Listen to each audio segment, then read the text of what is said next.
기도하겠습니다. 하나님,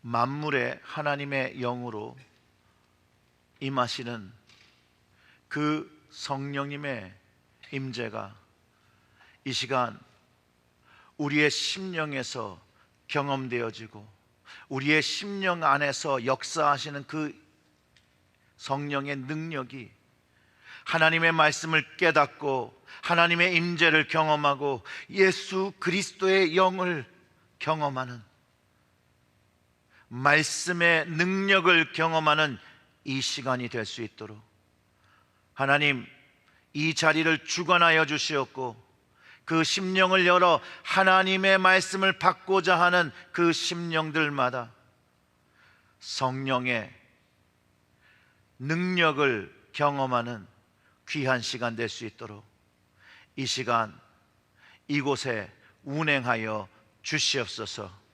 이 모든 말씀 우리 구주 예수님의 이름으로 기도드렸습니다. 아멘. 오늘은 대강절을 시작하는 첫째 주일이죠. 대강절에는 우리는 항상 이렇게 5개의 촛불을 준비하고 매 주일 하나씩 켜면서 그 의미를 기억하고 그 의미를 마음속에 새기며 대강절을 준비하는데요, 늘 말씀드리지만 첫째 주일은 이 초는 희망을 말하고 있습니다. 희망. 즉 대강절 첫째 주에 희망의 초를 켜고 주님을 사모하며 기다리며 시작한다라는 거예요. 우리 임마누엘 성가대가 찬양했던 그 가사처럼 곧 오소서 주님, 그 주님을 사모함으로 기다리는 것이죠.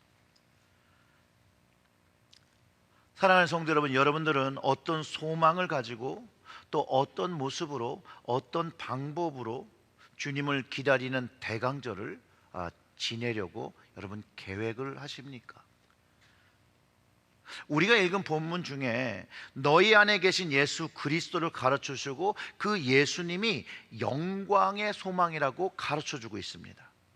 그래서 이 첫 번째 대강절의 말씀으로 나누기 좋은 말씀이라고 생각되어서 골로새서 말씀을 나누는데, 사실은 수요 찬양 기도회에서 골로새서를 나누고 있지만 오늘은 이 말씀을 여러분들과 함께 나누기를 원합니다. 이 골로새서는 이제 바울의 편지죠.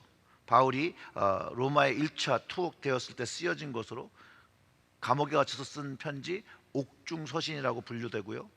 이 편지가 쓰여지게 된 배경은 골로새서 교회를 개척한 에바브라가 교회 안에 있는 문제들, 어떤 혼합주의적 신앙이 들어오는 것이 문제가 되고 그 교회가 갈등하고 어려움 당할 때 바울에게 알리며 바울이 이 편지를 통해서 교회가 맞이하는 어려움과 영적인 그 해법을 가르쳐주고 있습니다. 골로새 교회 안에서 가진 어려움을 큰 틀에서 본다면 예수 그리스도의 신앙을 왜곡하는, 어떻게 보면 그 이단적인 문제였죠. 크게 3가지로 큰 틀에서 보면 유대주의적 율법주의가 문제가 되었고, 또 천사 숭배라는 것이 문제가 되었고, 또 영지주의 사상의 침투, 어떻게 보면 또 세상 학문과 함께 침투가 된 것이죠. 즉 본질적인 예수 그리스도만을 주인 되는 신앙을 따르기보다는 비본질적인 것들을 이야기하고 따르는 영적인 문제를 가지고 있었습니다. 그럴 때 바울은 이 편지를 읽는 모든 교우들에게 이 모든 것들을 이길 수 있는 비밀과 소망을 교회가 가지고 있다는 거예요. 성도는 가지고 있다라고 피력하고 있는 것입니다. 골로새 교회가 가졌던 그 문제의 모습들이 현대 교회가 가지고 있는 모습과 여러분 전혀 다르지 않다고 저는 생각합니다. 왜냐하면 어쩌면 사람들이 모였기 때문에 일어날 수 있는 지극히 당연한 일일 수도 있어요. 사람들이 모이기 때문에 자기의 것과 자기의 주장과 자기의 생각과 자기의 경험이 옳다라고 말하고 다른 사람들 것은 어쩌면 틀렸다라고 하는, 어떻게 사람들이 살아가면서 갈등하는 우리의 일상생활에서 비일비재하게 일어나는 일들일 수 있다는 거예요. 그런데 교회는 세상 사람들이 모인 것이 아니라는 것이죠. 다른 점이 있다는 거예요. 그뿐만 아니라 교회 안에서 사람이 모이니까 새로운 유행, 새로운 인물이 등장하거나 생기면 쏠림 현상이 생기는 것처럼 새로운 가르침이 나타나 자기를 감동시키고 동의하는 일이 일어나면 마치 새로운 진리를 발견한 것처럼 이것만 들어야 한다라고 주장하는 사람들도 있었고, 그런 것들이 사람 속에서 자연스럽게 나타났다라는 것이죠. 초대교회 때 이런 일로 저런 일로 교회는요 혼란을 겪었고, 동일하게 현대에 있는 교회들도 혼란을 겪고 있다라는 것이요. 문제 없는 교회는 없습니다. 갈등 없는 교회도 없습니다. 다 문제와 갈등을 가지고 있지요. 갈등과 문제를 가지고 있지만 진리는 오직 하나, 뭐죠? 예수 그리스도. 여러분, 진리는 예수 그리스도, 그분 외에는 없습니다. 그분을 통한 진리, 하나님께서 우리를 사랑하셨다는 것을 알려주고 우리를 용서하셨고 우리를 구원하셨고 우리에게 생명을 얻게 된다는 것이 교회를 통해서 선포된 것인데, 새로운 진리라는 것을 용납해서는 안 된다는 것이에요. 다른 종교를 통해서 구원을 받는다고 말하는 기독교인들도 있고 목회자들도 많이 있습니다. 외려 오직 예수를 통해서 구원을, 생명을 얻는다고 하는 그 말이 편협하고 배타적인 말이라고 말하기도 합니다. 근데 이것이 비성서적인 것이죠. 바울은 이 모든 문제를 해결하는데 한 가지 방법을 제시하고 있습니다. 오직 구원과 생명은 만세부터 감추어졌다가 교회에 가르쳐준 그 비밀, 오늘 말씀 속에서 영광의 소망이신 예수 그리스도라고 밝히고, 그분이 우리 안에 계신 분이고 그 예수 그리스도만이 우리 삶의 모든 문제의 소망과 해법이, 답이 되어 주심을 분명하게 가르쳐주고 있다라는 것이에요. 우리의 삶에 가진 문제들이 크고 작고 어렵고 내가 생각하기에 불가능한 문제일지라도 예수 그리스도를 붙잡으며 그를 통하여 그 문제의 해답을 경험하게 됨을 바울이 미리 가르쳐주고 있고, 그렇기 때문에 그분을 영광의 소망이라고 부르고 그 영광의 소망 대신 그리스도만 바라보라고 하는 것이에요. 사랑하는 성도 여러분, 우리 삶에, 우리의 교회에, 우리의 삶 속에서 문제는 다 있습니다. 갈등도 있습니다. 그러나 그때에 사람을 보지 마시고 오직 진리 대신 예수 그리스도를 바라보고 그분만을 붙잡으시기를 주님의 이름으로 축원합니다. 그리고 질문을 드리면, 사랑하는 성도 여러분, 예수님만이 나의 가정과 교회 문제의 해법이라고 믿으시고 그 응답의 경험이 있으십니까?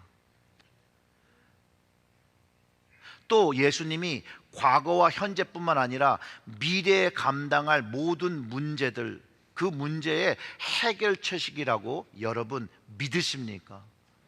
그 믿음이 되어질 때, 그 믿음대로 그 영광의 소망, 그 증거가 주님께서 응답하시는 체험을 하고 살아간다는 거예요. 여러 번 반복해서 말씀드리지만 우리가 믿는 하나님은 상상으로 그려내고 만들어낸 것이 아니고 우리의 삶 속에서 실제로 동행하시며 함께 하시며 우리의 기도를 들으시며 우리의 기도에 응답하시는 하나님이라는 거예요. 즉 과거에 한번 일어났던 사실이 진리가 아니에요. 그 진리를 믿는 게 아니에요. 과거에도 일어났고 현재에도 일어나고 미래에도 경험될 주님, 바뀌지 않는 그 주님, 그게 진리거든요. 바뀌지 않는 그분을 경험하는 거예요. 그리고 그분과 동행하는 거예요. 우리가 이 믿음을 가지고 주님을 가까이 할 때 살아 역사하시는 하나님의 말씀이 내 삶 속에서 운동력을 가지며 우리의 삶을 치유하고 회복하고 용기 주고 위로하고, 실제적인 하나님이 나와 함께 계시구나 라고 하는 그 돕는 손길을 경험하게 된다는 것이에요. 바울이요, 이 살아 역사하시는 주님을 그의 안에서 경험하면서 사역했기 때문에 오늘 본문에서도 그가 받는 괴로움조차 기뻐한다라고 고백하고 있다는 거예요. 여러분, 오늘 본문 1장 24절을 보면 이렇습니다.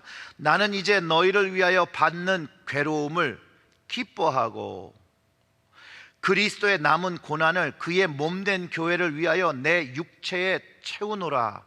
아멘. 그리스도의 남은 고난, 예수님이 이미 십자가를 지셨잖아요. 고난을 다 치르시고 부활하셨어요. 그런데 여전히 그리스도의 남은 고난이 있다라는 거예요. 교회를 세우는 것을 그리스도의 남은 고난을 채우는 것이라고 말하죠.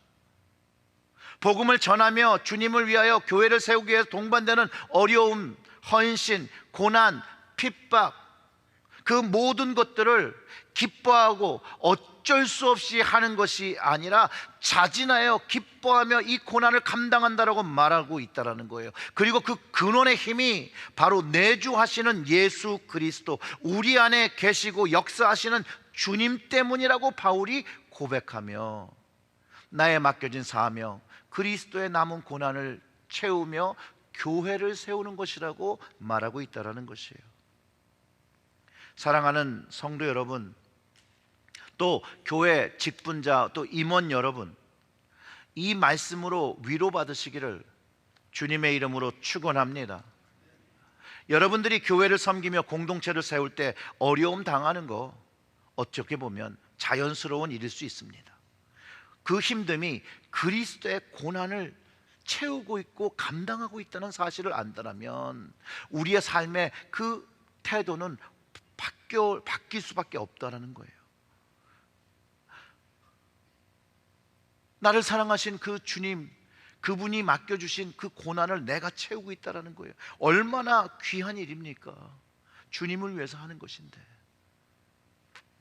그러니 교회에서 혼자 일을 하는 것 같고 다른 사람들이 내 마음을 이해해 주지 못하고 생각할 때 묵묵히 그 일을 감당하며 그리스도의 남은 고난을 감당하고 계시며 그리스도의 몸된 교회를 세우고 있음을 기억하고 주님만을 바라보며 주님만을 붙잡으시는 여러분들 되실 때 하나님의 역사가, 주님의 역사가 여러분들이 경험하며 그것으로 인해 기쁨을 누리게 될 것이라고 저는 확신합니다.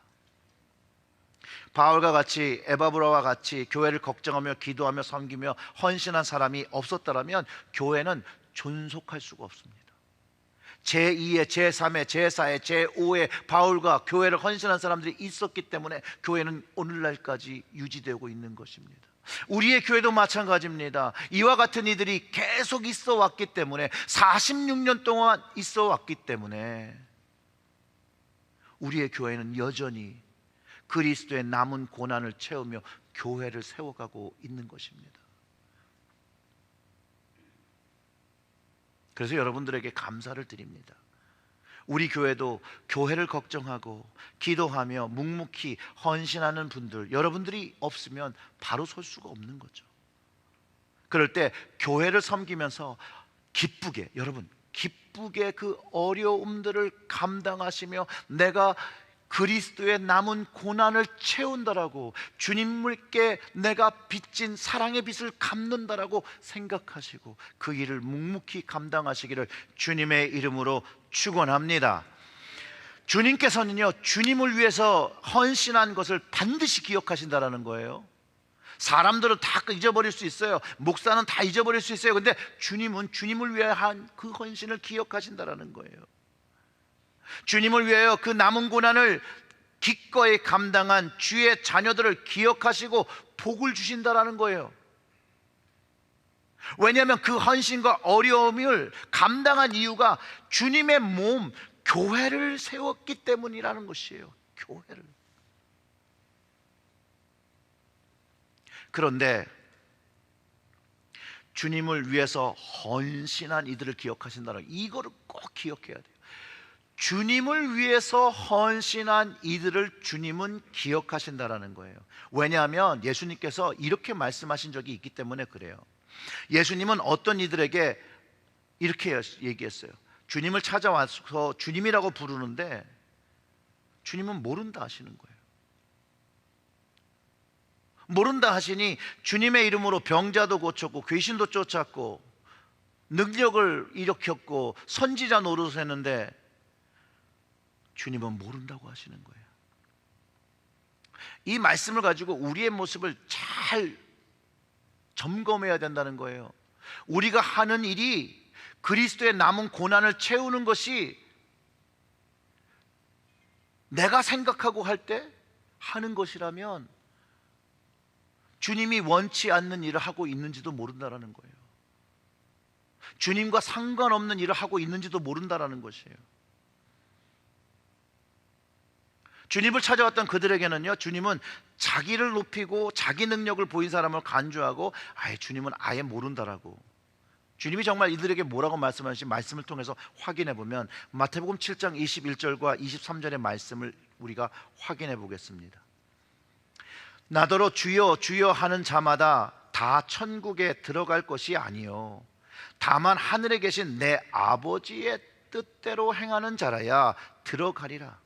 그날에 많은 사람이 나더러 이르되 주여 주여 우리가 주의 이름으로 선지자 노릇하며 주의 이름으로 귀신을 쫓아내며 주의 이름으로 많은 권능을 행하지 아니하였나이까 하리니 그때에 내가 그들에게 밝히 말하되 내가 너희를 도무지 알지 못하니 불법을 행하는 자들아 내게서 떠나가라 하리라. 예수님이 하신 말씀이라는 거죠. 그리고 그들을 그냥 모른다는 게 아니라 불법을 행하는 자라고 칭하시고 천국의 자리에서 떠나가라는 것이에요. 근데 이들의 그 익스큐즈는, 이들의 말은 아니 주님, 제가 주님의 이름으로 선지자 노릇을 했습니다. 주님의 이름으로 병도 고쳤고 귀신도 쫓았습니다. 그런데 주님 왜 나를 모른다고 하십니까? 근데 주님이 이들의 행적을 인정하지 않으시는 것은 그들의 행적이 아버지의 뜻을 행하지 않고 주님과 무관한 일을 했다라고 판단하셨다는 거예요. 그 판단은 하나님과 주님만이 하시는 거거든요. 그래서 우리는 조심해야 한다는 거예요. 조심해. 믿음 생활을 할 때도 제대로 해야 한다는 것이죠. 혹시 우리의 삶 속에서 우리가 주님을 위해서 했다고 하지만 주님은 어쩌면 모른다고 하실 수도 있다라는 것이에요. 불법을 행했다라고 말씀하실 수 있는 개연성도 분명히 담겨 있다라는 거예요. 그렇기 때문에 우리가 주님을 위해서 할 때는 누구의 뜻을 잘 알아서 해야 해요? 하나님 아버지의 뜻을 잘 알고 그 일을 할 때 주님께서 안다라고 하시겠죠.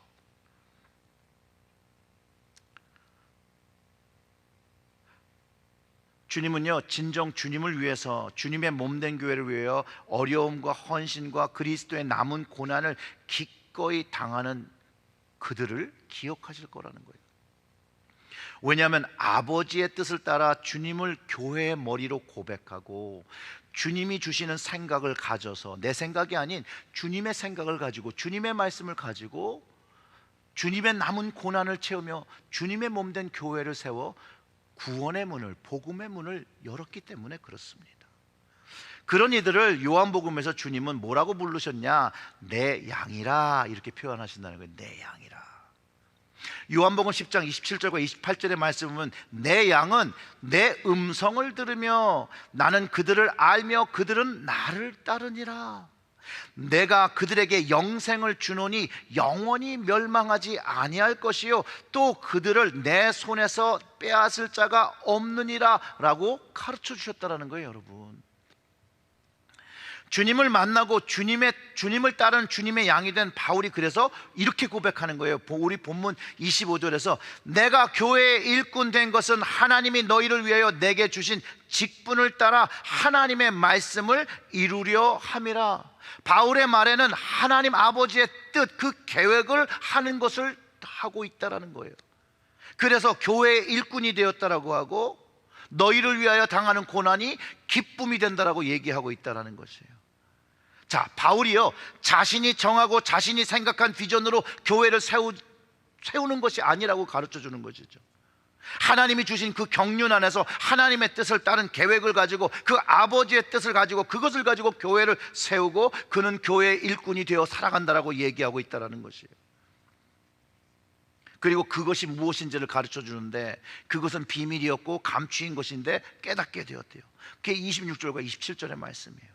이 비밀은 만세와 만대로부터 감추어졌던 것인데 이제는 그의 성도들에게 나타났고 이제 알려졌다라는 거예요. 하나님이 그들로 하여금 이 비밀의 영광이 이방인 가운데 얼마나 풍성한지를 알게 하려 하심이라. 이 비밀은 뭐라고요? 너희 안에 계신 그리스도시니 곧 영광의 소망이라 한 것입니다. 이 말씀은 이런 뜻입니다. 하나님께서 창세 전부터 사람들에게 비밀의 영광이 나타나도록 계획을 하셨다는 것이에요. 이 비밀의 영광이 나타나면 하나님의 비밀로 인해서 풍성함을 경험하게 되는데 그 풍성함이 예수 그리스도를 만나며 예수 그리스도를 경험하며 체험된다는 거예요. 아멘. 근데 그 예수 그리스도가 어디 계셔요? 이렇게 주저하세요. 그 예수 그리스도가 어디 계세요? 너희 안에, 내 안에 있다라는 거예요. 내 안에서 예수 그리스도를 경험하니 그 풍성함이 뭐냐? 하나님의 구원, 하나님의 사랑, 하나님의 은혜가 내 안에서 경험된다라는 것이에요. 골로새서의 쌍둥이 서신이라고 불리는 에베소서에서요, 그리스도 안에서 경험된 풍성함이 하나님의 사랑이라고 설명하고 있습니다. 근데 이 말씀이 너무 좋아요. 여러분, 제가 목사이지만 처음부터 그렇게 말씀이 좋았던 건 아닙니다. 성경을 배워서 가르쳐야 되니 이걸 공부를 하려니까 그렇게 즐겁진 않더라고요. 근데 어느 순간부터 이 말씀이 즐거워지더라고요. 어느 순간부터 이 말씀이 깊어지더라고요. 그 말씀이 어느 순간부터 마음에 있으며 떠나가지 않고 잔잔한 감동을 주며 진한 감동 주기도 하고 이 말씀이 내가 살아갈 수 있는 힘을 주고 소망을 공급해주는 말씀이 되어진다는 거예요. 그걸 경험하고 계속해서 경험하니 너무 좋은 거예요. 에베소서 1장 3절부터 7절의 말씀이 이렇습니다. 찬송하리로다 하나님 곧 우리 주 예수 그리스도의 아버지께서 그리스도 안에서 하늘에 속한 모든 신령한 복을 우리에게 주시되.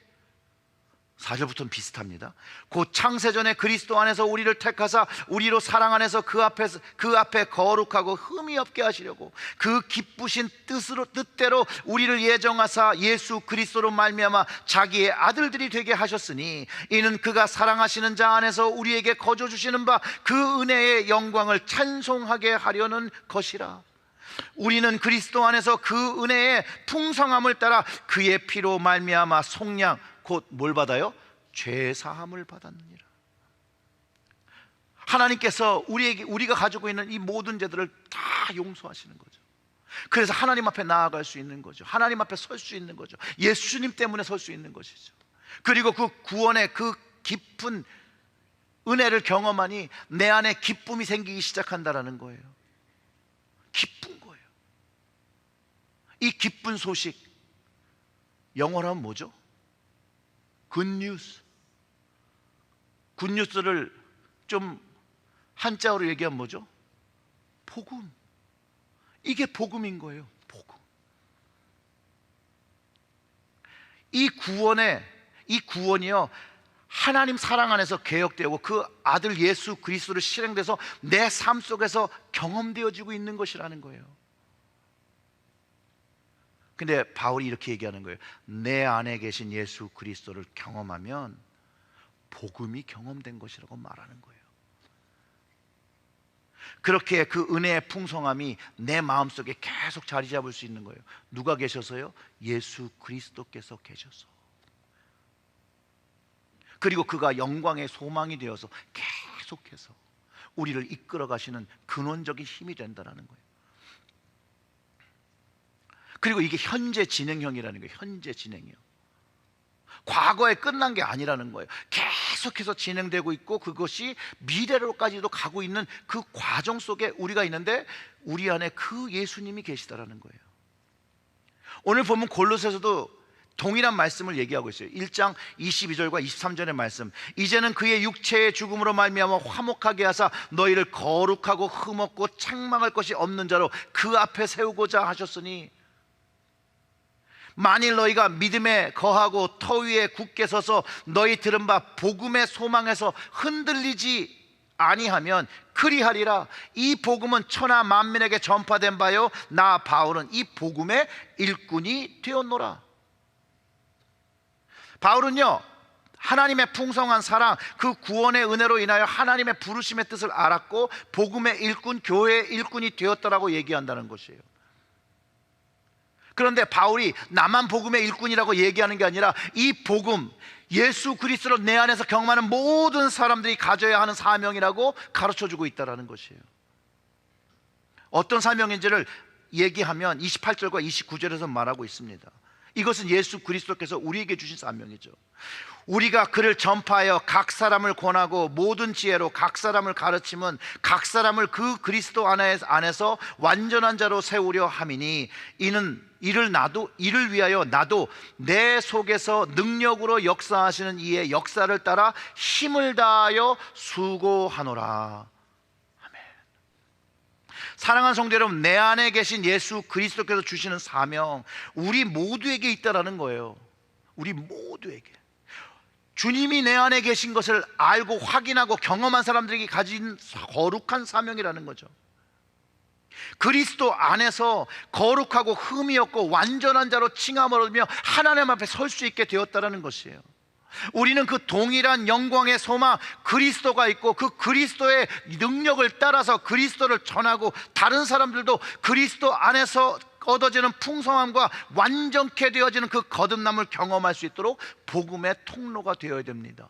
그게 바로 교회를 세우는 것이죠. 바울이 이렇게 고백합니다. 바울은요 주님을 위해서 그분의 일꾼이 되어서 힘을 다하여 수고하는데 그 수고와 열심이요 자기의 노력이 아니라는 거예요. 그 안에서 능력으로 역사하시는 능력을 경험하고 그분의 역사하심을 인해서 그분의 뜻을 따르고 있고 그분을 쫓기 때문에 올바른 길로 가고 있다는 것을 알려주는 거죠. 그분의 뜻을 따를 때 발생하는 일들, 그것들을 모든 것들을 그리스도의 남은 고난을 받는 것이라고 얘기하고 기쁘게 감당한다는 것을 가르쳐 준 거예요. 고난일지라도 어려움일지라도 기꺼이 받고 예수 그리스도의 복음을 전한다라고 말해주고 있다는 거예요. 사랑하는 성도 여러분, 이 주님이 우리 안에 있음을 확실히 알고 그 주님을 만나며 그 주님 말씀에 따라 살아야 함을 가르쳐 주는 거죠. 내 안에서 경험된 예수 그리스도 그분을 경험해야 그분의 뜻을 따를 수 있는 것이죠. 그분의 뜻을 알아야 그분의 남은 고난을 채우며 교회를 영적으로 온전하게 세울 수 있는 것이죠. 고린도후서 13장 5절 그 하반부에서는 이렇게 얘기합니다. 예수 그리스도께서 너희 안에 계신 줄 너희가 스스로 알지 못하느냐. 그 다음 말 뭐죠? 그렇지 않으면 너희는 버림받은 자니라. 우리 안에 역사하시는 예수님을 알아야 주님을 아는 믿음의 사람이라고 가르쳐주고 있다는 거예요. 그리고 그 예수 그리스도가 바로 우리에게 선물로 주신 그 성령님을 통해서 우리에게 거하시는 것을 안다라는 거예요. 로마서는 이것에 대해 이렇게 얘기합니다. 8장 9절에 만일 너희 속에 하나님의 영이 거하시면 너희가 육신에 있지 아니하고 영에 있나니 누구든지 그리스도의 영이 없으면 그리스도의 사람이 아니라. 이게 금방 고린도후서 얘기했던 내용과 동일한 의미예요. 즉 성경의 말씀은 우리 안에 역사하시는 역사, 그걸 경험하고 쫓아야 된다고 가르쳐주고, 그 우리 안에 거하신 역사는 이가 그리스도이면서 성령님이신 것을 가르쳐주고 있다는 거예요. 그리고 그 안에 계신 우리 안에 계신 예수 그리스도를 경험할 때 우리가 그리스도의 사람으로 그리스도의 영을 쫓아 삶을 살아가고 그리스도의 남은 고난을 채우는 거룩한 사명, 교회를 세우는 것들을 감당하게 된다는 거예요.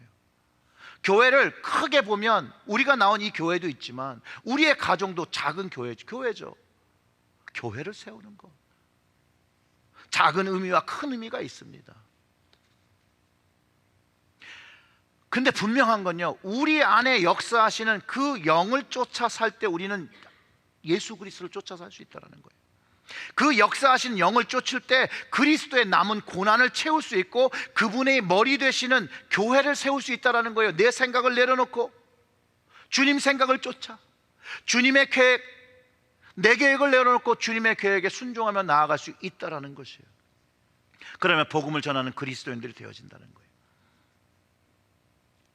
오직 우리가 우리 안에 역사하시는 그 그리스도, 영광의 소망된 약속의 성령이신 그 성령을 쫓을 때 하나님 아버지가 원하시고 기뻐하시는 가정과 교회를 세울 수 있게 된다는 것이죠. 사랑하는 성도 여러분, 우리 안에 계신 그분, 바로 우리를 구원하시고 여러분들을 사랑하시는 예수 그리스도이신 것을 꼭 아시고 그 주님을 만나시는 여러분 되시기를 주님의 이름으로 축원합니다. 제가 요즘 그 웨슬리 목사님의 설교를 다시 해석한 그 조직신학자라고, 이제 조직신학 돌아가셨어요. 예전에는 굉장히 자유신학의 선봉장이셨는데 예수님을 어느 순간에 만나고 예수님을 만난 그 입장에서 이제 본인이 공부했던 걸 다 다시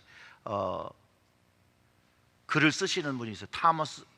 타머스 오든이라는 조직신학자가 있는데 그분이 웨슬리 목사님의 설교를 이제 조직신학자의 관점으로 다시 쓴 것에 있는데 거기에 하나님의 임재에 대한 부분을 볼 때 제가 정말 그 글을 읽을 때 오랜만에 신학책을 읽으면서 쭈삣했던 적이 있는 게 뭐냐면요, 하나님께서 우리 안에 거하시기 위해서 하나님은 모든 일을 다 하셨다는 거예요. 우리가 몰랐기 때문에 몰랐던 거지 하나님 이미 그것을 다 하고 계셨다는 거예요. 거기서 뭐라고 얘기하냐면요, God fills everything in every ways. 모든 방법을 통해서 하나님이 모든 것에 임재하시고 계시다라는 거예요. 하나님 그렇게 하고 계시다라는 거예요. 제가 막 소름 돋았던 건 뭐냐면요, 하나님께서 모든 방법을 통해서 나에게 거하시기 위해서 예수 그리스도가 오셨고 십자가를 지셨고 그분이 부활하셨고 성령을 주셔서 오늘 내 안에 계시다는 걸 갑자기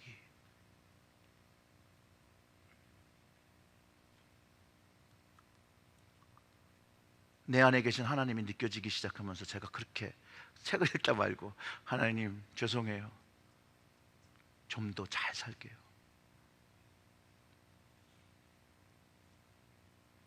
그런 고백이 내추럴하게 되는 거죠.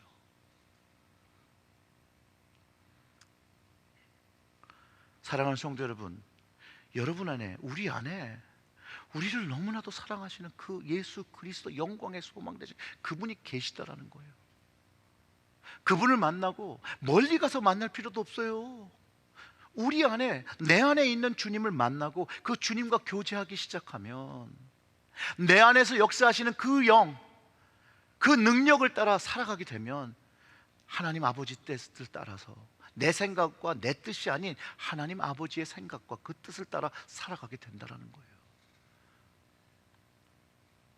그것을 믿음 안에 사는 것이라고 가르쳐 주는데 바울이 이렇게 얘기한 거예요. 갈라디아서 2장 20절의 말씀입니다.